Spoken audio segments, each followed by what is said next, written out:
Hey carnivores, how's it going? Karen from Karen Goes Carnivore. I hope you're doing well. So I wanted to have a conversation with you real quick, and then for those of you who have ideas to add them to the comments so that other people who need input on this can find them in the comments, okay? That's one of the reasons why certain topics I'm going to do here is mostly one, so I can get new ideas from people who are also doing carnivore, and those who start carnivore in the future can come to this video in particular, or others that I do like this, to get ideas from other people. Okay, so what we're talking about here is basically, where do you get your meat and maybe your eggs and maybe your butter, whatever you're eating on carnivore, where do you get your products? Okay. And now it's totally okay. Like if you're like, well, I get it at the local this or my local farmer. Okay, let us know that. If you have anybody, if you get it from someone who you buy online and have it shipped to you, or if your local farmer has a website that they ship outside of local areas, then please include that. I don't know that you're going to be able to include the links though. You probably won't. So just because I have those blocked so we don't get a bunch of spam from other things. So just include, you could put like the name of the farmer, and then people can just look up whether they have a website or not. Or if you happen to know that they ship outside of local, then, maybe put that in the comments. So this will just be like a little resource for all of us to come to when we're looking for ideas. Okay. So for me, this has been, it's been kind of interesting to research this. I am able to buy local. It depends on what you want to buy. Okay. And there's no judgment, whatever. You have to decide what, first of all, fits in your budget. Second of all, what, is in, your values. And again, no judgment. We're all going to have different values on this. And three, what you like what kind of meat you want to eat and that sort of thing. Okay. So for me, and again, this is not a judgment on anybody else. All right. One, because I can afford it now. I am retired and saved for 30 years in a career. Both my husband and I, we didn't have children. So I do have a little extra resources to buy grass-fed, grass-finished local meat. Okay. So, and I'm not even saying that's even 100% better, the reason it's important to me personally is, at least my understanding is that when you buy in a major grocery store, which again, there's going to be people, that's what they can afford, and that's okay. All right. It's better to do this and get the healing of that meat but if you can later on afford to, then watching the way that the cattle, let's just say, or the pigs are treated. Are they kept in just cages? You know what I mean? It's the same thing with chickens, like chickens that are just kept in those huge, without a lot of, huge, I can't think of the word, basically huge cages, but there's some of them get their beaks cut off because of the pecking, because they don't have any room to roam and they're irritated with each other and all that kind of stuff. So, there's that, and they do kind of the same thing with corporation, or, cows that are, just kind of the feed line, you know what I mean? And so they really just keep them as close together as possible, getting them bigger and bigger and bigger. So it's got to be uncomfortable for them. And then I do buy bacon from a company that is, they don't keep them in cages at all. So that's just my preference. But again, those are always going to be more expensive, unfortunately. You know what I mean? But if you can start to afford that, the more, if we can, like, I'm not buying other things because I'm buying this. Okay. So I'm making that choice because the more and more we can do that, all of us, the lower the prices will start to come down, because then the more people are more interested in that and we're not interested in the other. So then they will have to start to change their ways. Okay. It's a slow burn, but eventually we can get there. Okay. So I get my eggs through Frankie's. Hang on one sec. Okay. Yeah. Frankie's freerangemeat.com. Frankie's, and it's FRANKIES, free, FREE, range, RANGE, meat, MEAT.com. Okay.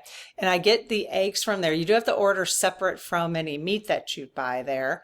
And the eggs, they're perfect. I mean, they're dark orange. They are coming from an Amish farm, I understand. Dark orange, totally pasture raised, and delicious. Now you have to order a lot at one time. They come in 144 eggs, but when you're on carnivore, you almost don't have any problem going through that many eggs. I mean, I go through 4 a day just for the yolks for my coffee. So I have gotten meat from them too, but I find I like to actually see the steaks I'm buying personally rather than them selecting them. So I would rather personally go somewhere locally to get the steaks. Plus I'm supporting my local farmers. Okay.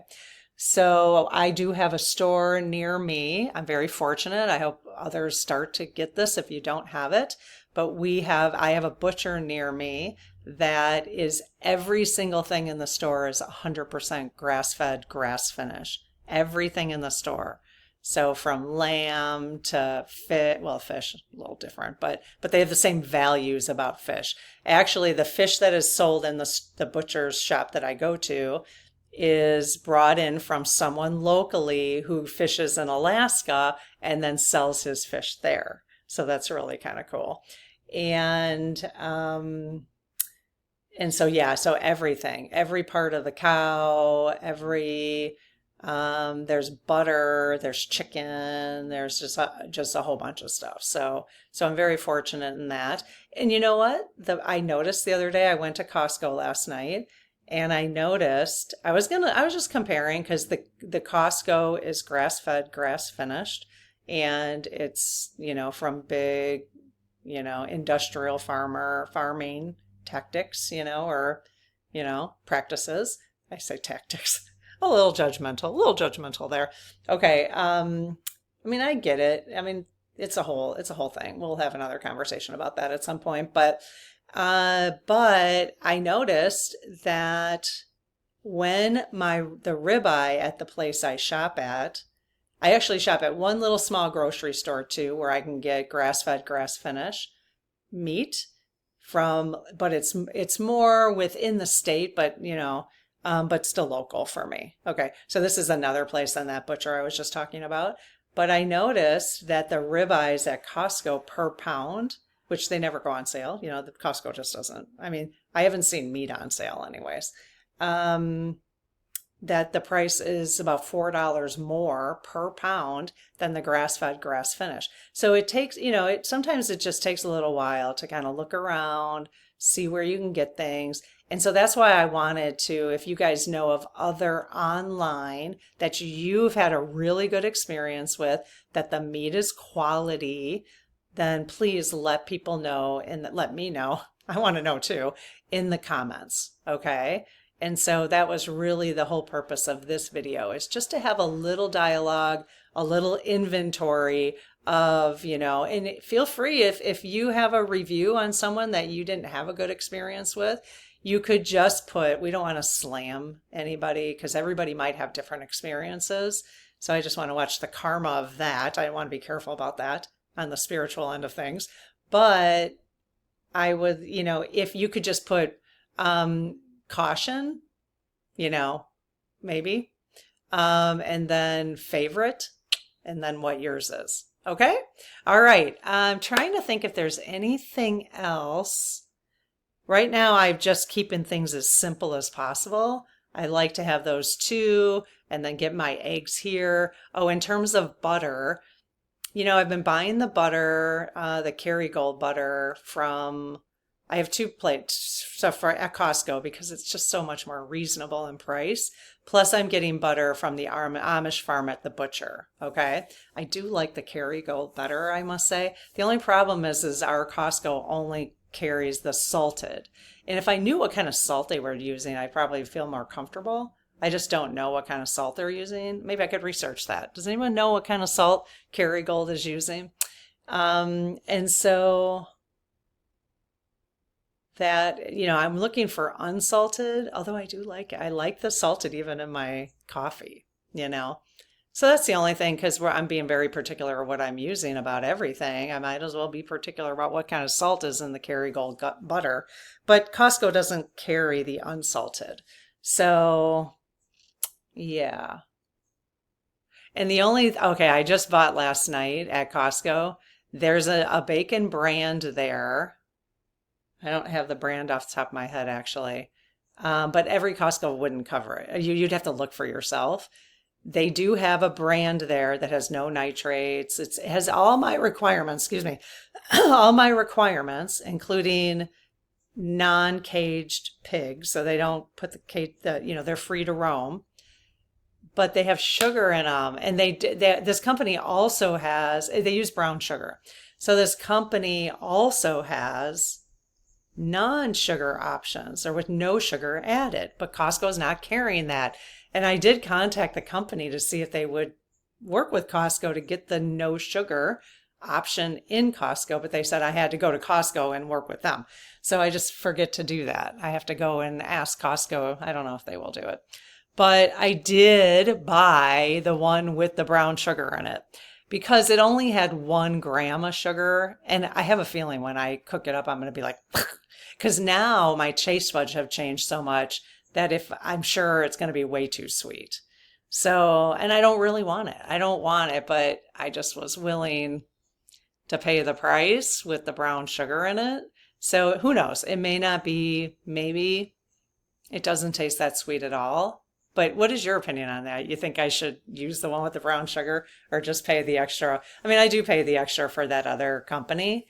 I'm probably saving $5 is my guess. Probably saving $5. So yeah, what do you think about the brown sugar and the bacon? You think it's worth it? With 1 gram, it's like 1 gram. I mean, 1 gram, I haven't really thought through it. Maybe that's just a lot. In a carnivore, we're really not doing any of that. And I have a feeling so I'm about 6 weeks now on carnivore tomorrow, 6 weeks tomorrow. And maybe about 4 or 5 weeks ago, I did have, because I haven't had any kind of sugar or, traditional sweetener or anything like that, honey or anything like that. For about 2 months, I had maybe 1 or 2 teaspoons of honey, because when I was trying to slow down some symptoms. Okay. So I thought, I'm just going to have some honey and slow down the detox for a minute. But, I remember I did have some bacon that had sweet sugar in it. I think it was just cane sugar. Brown sugar and cane sugar are the same thing. It's not, it's the same thing. So it's the same thing affect your body, basically. But I thought it was really sweet after only like 3 or 4 weeks with no sugar. So I actually didn't like it at all. So I'll see. I don't know why I bought it. I want Costco to offer that option. So I need to work with Costco and see if ours would bring it. So anyways, let everybody know your tips. And so anyone, especially new, who's starting carnivore, would enjoy reading and getting new ideas from people. Okay. All right. We'll see you in the next video. Bye-bye.